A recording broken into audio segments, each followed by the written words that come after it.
Before we get started, just wanted to, say during this 5-game stretch, just can't say how much we appreciate the support from everybody. This is our 5th straight game of over 100,000 in attendance, and we feel it, and it means a lot to us, and we certainly want to put on a good show for everybody, and then also all the people that make this work, to put on, a game. There's just so many people that have to do their parts, from ticketing to marketing to the operations to on the field to maintenance to facilities to the audio and video. I mean, there's just so many people, and certainly it all starts with our athletic director, Gene Smith. But just wanted to say thank you for that. It's been a good 5-week run here, and now we go on the road next week. But really want to say thank you to everybody involved. We'll open up the questions. Front row right, Tim May. On 3. Yeah, there we go. I got to ask, Ryan, 49-10 win, but most people, Twitter's abuzz about what happened between you and Greg Schiano there after Jesse Mirko took off on that punt. And Sure. Just what's your take on that and what you guys say to each other at I figured that'd be your first question. Yeah. Well, I may not get another one. Nah. I was going to ask about Mayan Williams. No, they asked that too. Yeah, they came after the punt, and Jesse rolled out to the right. And nothing we had ever worked on. He just saw it and took it. Was just a football player, and then took that shot on the sideline, and things got heated. And one coach defending their side, one coach defending theirs. No hard feelings at all. Told him that after the game, and have an unbelievable amount of respect for him. So that's all that was. Over to the left, Stephen Means, Cleveland.com. Ryan, CJ's talked at length about you preaching to him, taking the easy stuff, not getting bored with the routine stuff. His interception today, is that why you preach that so much? Well, clear. It was, you could see they had a really good game plan coming in. They were going to, huddle, wait in the huddle, snap it at 10 seconds, and try to eat as much clock off the game clock as possible and try to win the game of possession. And then on defense, you could see they were playing a lot of 2 high safeties really deep and forcing us to run the ball, which we ultimately had to do. And we came out with a shot coming out in the first play of the second half, and we missed it. But there was a lot of really good throwaways that weren't there today by CJ, and he made some really good throws as well. So that's part of competing. That's part of it. Those are the types of games that sometimes we're going to have to play. And overall, I thought it was a job well done.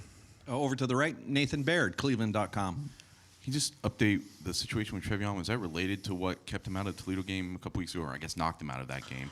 And go ahead. Yeah, we certainly didn't expect that to happen going in, but then just struggled in warm-ups. So we were expecting him to play, practice this week, and so it showed up and kind of did linger from last week. But we were kind of surprised he wasn't able to make it, and so we had to go with Mayan. And I guess just the extension of that, seeing Mayan step up and be a bell cow, sort of, instead of just the role sharing he's been doing. Yeah, 23 carries, or 21 carries, 191 yards, 5 touchdowns, and the big one for 70 yards. It says a lot about the way he was running, especially in the red zone. I think our red zone numbers right now are really good, and it's a big part of it is the offensive line and the way we're running the football. But I just think overall the tight ends, the wide receivers, everybody's involved with this run game, but Mayan was running hard today and finished a bunch of runs in positive. He turns a 3-yard run into 5, keeps us on schedule, and and it was tough down there in the red zone. They kind of dug in a few times. We had to go for it on the 4th down, and but Mayan had a really good day for us. Over to the left, Dan Hope, 11 Warriors. Hey, Ryan, Tommy and Steele both had big games today. Just how much better are those guys playing than they were a year ago? What are the biggest ways in which you've seen those guys improve? Yeah, I think they're just playing faster. They're diagnosing plays faster. They understand how teams are trying to attack them. And I think I mentioned this before. I think it's twofold. One is a year under your belt of playing and figuring out how teams are attacking you and in-game adjustments and just seeing things over and over and over again. And you think about some of the best linebackers that we've had here in the last few years. It's usually guys who have played and seen things. You can flash when you're athletic, but it's the diagnosing of plays and understand how teams are trying to really come after you. But then also I think they feel comfortable in the scheme. I think they really have a good relationship with Jim Knowles, who they meet with every day. He's their position coach, and so I think he gives them really good perspective on how he fits into the run, but also in the pass game, and that's huge. You can just see it. I think they're playing that way. You can just kind of feel it when you're on the sideline. I'm sure that, from your point of view, you see the same thing. Over to the right, Joey Kaufman, Columbus Dispatch. Ryan, just a couple other personnel matters. Tanner McAllister came out of the game in the second quarter. Just what's his status and as far as Cam Brown too? Yeah, I don't really have much of an update right now on Tanner. We'll kind of evaluate him later today and tomorrow and kind of see where that's at. And then, Cam, we're trying to get back as soon as we can. Again, we kind of come in tomorrow and see where things are at and hopefully get a week of practice out of those guys. But again, we're going to always, make sure that we're following the lead of the doctors and the medical staff on the whole thing. And certainly the feedback of the players is critically important in all of this. So, at the end of the day, I'm kind of out of it. I trust the guys and they do a great job. Second row left, Cameron Teague Robinson, The Athletic. Ryan, it seemed like that defensive front, the linebackers and the defensive line, really set the tone for you guys today, whether in the kind of swallowing things up in the run game, getting after Simon a little bit. Just kind of how important were they, how important were they today, and kind of setting the tone for you guys? Yeah, I mean, it's anytime you're trying to stop the run and play great defense, you have to win the line of scrimmage, and that's a big part of it. And, you could see that they were disruptive just watching the play. You could see the line of scrimmage was getting moved back a bunch. But they did some good things too. But overall, I thought our guys had a good feel for it and a good edge. And so, now we got to keep building on it, go on the road next week. And but I think you're starting to see a rhythm with those guys up there in terms of rotation and the way that they're playing. It's starting to become a body of work, which is important. Over to the right, Bill Rabinowitz, Columbus Dispatch.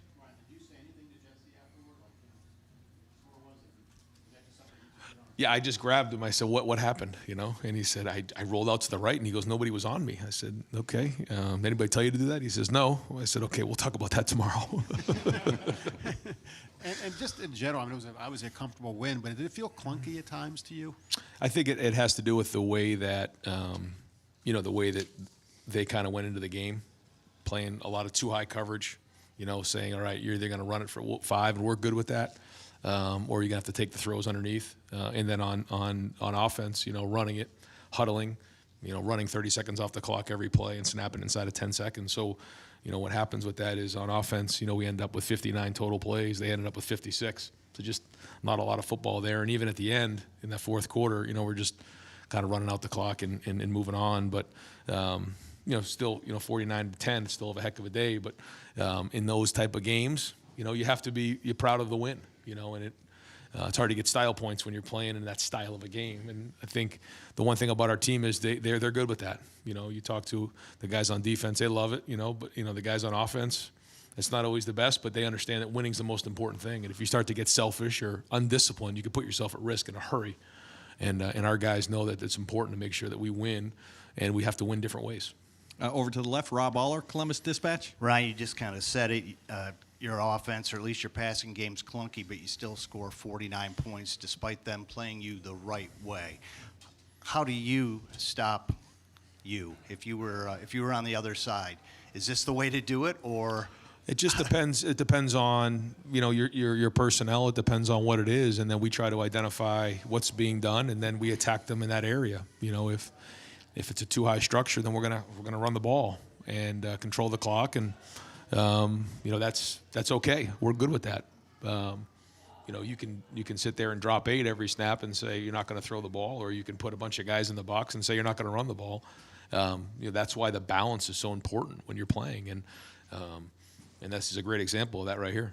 And real quick, without pressing the issue, is it your understanding, without getting into detail too much, Greg thought that it was a called fake punt? Was that part of what brought him over? And Oh, I don't know. I think he was just coming over to defend his player, just because he was kind of over there on our sideline, and it was a late hit, and there was a lot of emotion. I think he was just trying to get his player out of there, and things like that happen in football, and he was just defending his player. Over to the right, Clay Hall, WSYX. When you see a guy go 52 yards up in your grill like that, though, and the both of you are squaring off, I mean, when's the last time the juices flowed like Clay, that? I'm not going to bite on that, so I'm sorry. I know. It's confrontation, though. Next question. Over here to the right, Bill Landis, Rivals. Had the forced fumble, and he tipped the ball too on the interception that Steele had. Just wondering what you thought of his play today, and maybe if you've seen him kind of building momentum to a game like this? I think so. Yeah, I think he's playing well. I think he has built momentum. We'll watch the film and see how it was, but that was a huge play. Tips and overthrows are huge, and that was a tip that turned into an interception. And so, I think he's playing at a high level. We've got to watch the film and see, but I think he's been growing and building, and there's a chance he's playing his best football right now. Got time for just a few more folks. Over to the left, Spencer Holbrook, Lettermen Row. Ryan, are you kind of having to start getting used to winning the games by running the football and playing good defense? Seems like that wasn't really your calling card last year, and now I think, if by my count, this is your third time doing that this year. Is that just a change for you, and how good does it feel to be able to win like that? Yeah, it feels great. I mean, anytime you win games, it feels great, and it isn't about all the other stuff. You win, you move on, right? I mean, that's what it comes down to, and that's the way we look at it. And you can try to put a square peg in a round hole or vice versa, but if a team says they're going to take away this, then you have to do something else. I mean, that's just the way the game goes. And there's been times where we've played against teams that just say they're going to stop the run, and so we've thrown it, and you guys have seen that, and we have the ability to do that. And you can see today, their game plan. But that's when you talk about unselfishness, and certainly starts with the quarterback and understanding how to win the game, and that's what makes great quarterbacks. I mean, I think you look in the NFL, and I heard a great quarterback the other day say, "What's your favorite play in the red zone?" He said, "Run the ball." I mean, that's understanding what it takes to play winning football, and he understands that, and I think our whole team understands that. And final question for Coach over here to the right, Austin Ward, Rivals 97.1 The Fan. Ryan, tell me if I'm taking this idea too far, but like between last week with Jair's penalty, defending after the Mirko thing today, and spending all season talking about competitive stamina and toughness, does that apply to the coaching staff as well? And are you coaching with a different edge, do you think, than years past for your players? I don't know. I know that this team is hungry. I know that we're playing with an edge. I think people feel that, and I wouldn't look too much into it. But at the same time, you have to bring it every single week, and that's everybody across the board for sure. Great, Coach. Thank you very much. No problem. All right, folks, I'm going to bring C.J. Stroud to the main podium for just about 5 quick minutes, and then I'll follow him up with Mayan Williams at this main podium, and I'm going to put some other players at the back there. Mayan, I want you to hold off. I want you at the main one. Zach, I'll take you. Steele, I'll take you. Julian was the first one up here. I'll take you. And I'll take the next player. Yep, to the back. Yep.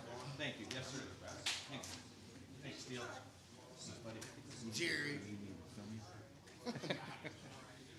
Hey, Teron. All right, folks, in the back right now we have Zach Harrison, we have Julian Fleming, we have Steele Chambers. Hey, guys, each of you take a table. Yeah, thank you. And Teron Vincent, and also Javante Jean Baptiste. And then we'll open up questions here at the front for C.J. Stroud. Who's got the microphone? We'll, Louisa, right over here, please. Tim May, on 3. Yeah, Lettermen Row. CJ, describe this kind of day from your vantage point. Obviously, it didn't seem like a big throwing day all the way around, et cetera, with the breeze, et cetera. But obviously, you tried to make Marvin Harrison Jr. a hero a few times. Things didn't click, pass interference and stuff. But how would you describe it from your vantage point? Because Ryan Day was saying great quarterbacks just want to get the win, want to get the touchdowns. Yeah, first and foremost, I just want to give all glory and praise to God. Without him, I wouldn't be here. From my perspective, we won. Shit, I don't really care. I think their goal as a defense was not let our pass game win, and so we ran the ball. So, early in the season, I said I was cool with that. It's not just about me. It's about getting wins and about other people eating. So when it's time for me to shine and do my thing, I feel like we'll do that. But I think their main goal was just to stop us on the passing game. And, we still kind of had efficiency with that, but they were taking a lot of stuff away in too high coverage and things like that. But just got to be smart with the ball and the one play out of halftime. And then after that, I think, we had a good game. Was Mayan really feeling it today? What was you're around him a lot. Was he? That's definitely one of my best friends on the team, so it's just good. It's really inspiring to see him have a good game like that, all the stuff he's been through, all the stuff he's still going through now to this day, all the work he puts in, and just how focused he remains. So it's kind of cool to see his work pay off. Over to the left, Cameron Teague Robinson, the Athletic. CJ, with you mentioned obviously you just want to win games. You mentioned they took away the pass today. You guys were able to run the ball. How important is a game like this today, going down the road, knowing that, like, hey, if they want to try to take you and your receivers away, you can lean on Mayan and Travion? Right. I definitely think that's something that we need, just because, I mean, we are pretty dynamic on the outside, and then I think we do a great job on the inside protecting, and I definitely think that maybe other teams will try, but I mean, if we can run the ball that good and connect on some of the plays like we were doing in the past game, then it'll be a recipe for a win and success. So I definitely think that we'll continue to get better and better. Just got to clean up some things on the offensive side of just like pass pro and me just with my read, seeing one high, two high, and things like that. But they did some things on film we didn't think they were going to do. So just got to be prepared for everything. But I think we'll continue to be great. Over to the right here, Nathan Baird, Cleveland.com. Since you brought it up, can you kind of walk us through that first play of the second half? And is that an example of where they did something that you weren't expecting? Or Nah, they just went to plain old cover two. The nickel carried. I thought I could fit it over his head and make a tight throw. Just got to be smarter. I mean, their safeties, when they run their cover two, they get so much depth that they kind of take away that and the whole shot, just because when he sees the ball, that's when he reacts. So I tried to just fit it over the top. Could have made a better throw. Mecca ran a good route. The nickel carry, so I should have just checked it down in that cover two look, because they just put a whole blanket over the offense.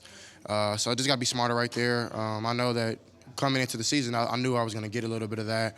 And, I mean, in the first half, we didn't do everything that we wanted to do, so maybe I just was trying to press a little bit too much. So I just got to be smarter.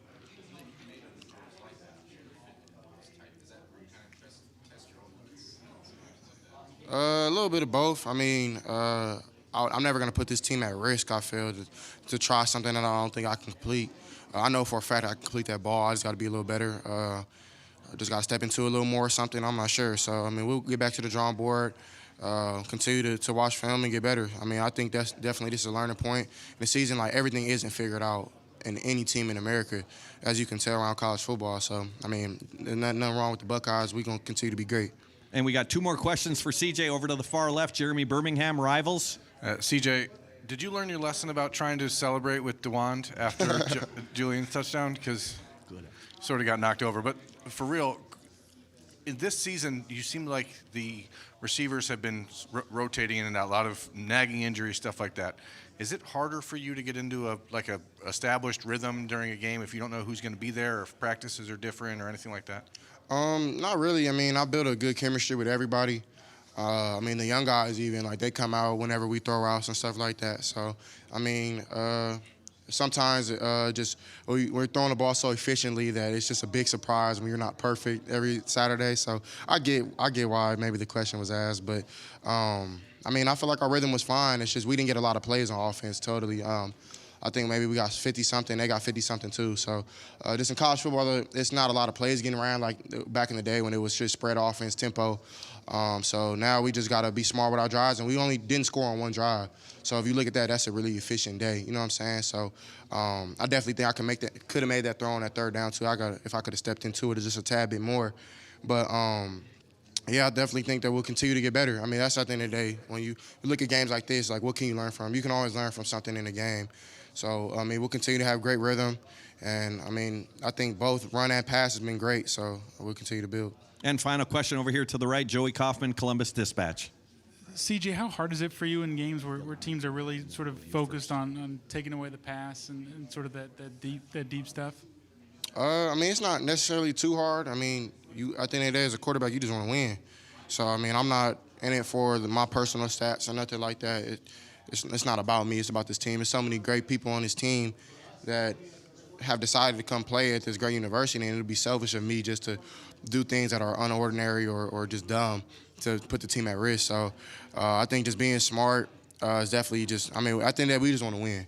So, I mean, if that means that I don't throw for a lot of yards, I don't throw for a lot of touchdowns, I can really care less. I'm here to win. So, but I definitely think we get more possessions – then maybe we do a little bit more. But at the end of the day, I'm blessed to be here. So, great. No. The breeze, I mean, y'all felt it. It was nothing. I mean, it was like.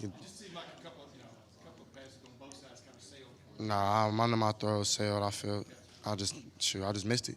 It is what it is. CJ, thank you very much. Thank y'all. Great job. Hey, great win, buddy. Okay, Mayan, ready? First of all, props to Mike Bassford for getting everybody up here. He works his tail off downstairs, and I really appreciate that. All right, next up front here, we're going to open up questions for Mayan Williams. Over to the right, Dylan Davis, Delaware Gazette. Did you become aware of that touchdown record and that you were kind of approaching it? Did you know that at any point during the game? I actually didn't. They didn't tell me until after I scored the last one. That's when I found out. And I know that you and Trey have handled it so well, splitting carries, but how good did it feel today to be that guy, to get more of a featured role in the offense? It's just a blessing. Just want to give a big shout out to the O-line, tight ends, and wide receivers for making that happen for me. Over to the left, Cameron Teague Robinson, The Athletic. One, Mayan, when did you realize, did you find out Travion wasn't playing? And two, when you found out, or I guess not even that, when did you feel like you were getting into a groove? I mean, it seemed like you were running through people and by people all game. It was, what was it? I think during the first drive, after the first touchdown I had, I was like, okay, we got to get this ball rolling. And I just told the offense, we just got to keep going. I think it was right before the game. Yeah. Over here to the right, Bill Rabinowitz, Columbus Dispatch. When that happened, what did you like a jolt of energy knowing it was going to be you? And also the guys that you tied, Pete Johnson and Keith Byers, are legendary players. What does it mean to you to be in their company? It wasn't like a joy of energy. I just told him, I looked him in his eyes, I told Trey, I got you today. And it's a blessing just to be just up there with them names. Those are legends here. So yeah, it's definitely a blessing. Over right next door, Tim May, Mayan, take On us. 3, Yeah. the Tim May podcast. Yeah, well, there you go. Hey, what do you think about that, Mayan? Mayan, what's it like, though? Little handoff, all of a sudden you look up, just green in front of you. Take us through that play, because that really kind of put your day over the top. When I broke and I just seen green grass, I was just running. I was just telling myself don't get caught. So I just kept running. And how important is it to get one of those? Excuse me. It's not really important. It's just it's a blessing. Just a blessing to have to break one. So yeah. Over here to the right, Austin Ward, Rivals, 97.1 The Fan. Mine, I could look it up, but I think it might be easier to just ask you. Did you have games like this in high school, 5-touchdown game, more? Or is this yeah. You did, all right. The most I scored in high school was 6 touchdowns in the game. Did you think that you would ever have one of these once you got to the next level, or you could do Never. that again? I never would have thought. I never would have thought I would have had a game like this. Do you have to come up with other touchdown celebrations, get more creative when you? I don't think so. It's just a blessing, man. I just give all glory to God, man. Over here to the far left, Spencer Holbrook, Lettermen Row. Mine, it seemed like all of your touchdowns came, just a few yards away, but the 70-yard one, did you think you were going to get caught? It looked like you were high-stepping a little bit, trying to get away from everybody. I was actually, once I was running, I didn't feel like I was going to get caught, but I was just, it was just in the back of the head, just don't get caught. I was just telling myself that, so yeah. Can you kind of walk us through that play a little bit?